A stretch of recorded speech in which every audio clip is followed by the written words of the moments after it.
can take the included hex key, take and tighten this up a little bit, and then you're able to use it. A lot of that can be. So this also works with the AK307, which is a jungle maker kit. The jungle maker has the clear wire that it can install into the aluminum with a very sturdy tool for consistent vibrating. Now, most of these accessories are already on extended video that show you how to use and install each of them. So make sure you check out the links down below in the description for that. Now let's talk about two items that are a little bit newer to my studio and a little clean. One of the first things for the tool is the adjustable trimmer The next newer tool in my studio is the angle grinder. Now this one I'm still getting used to and playing around with, but it's kind of fun.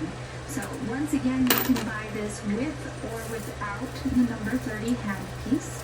Now to assemble some of these things, we have a few accessories here.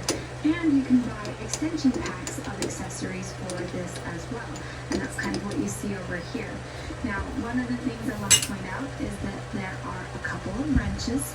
You also have your hex key, as well as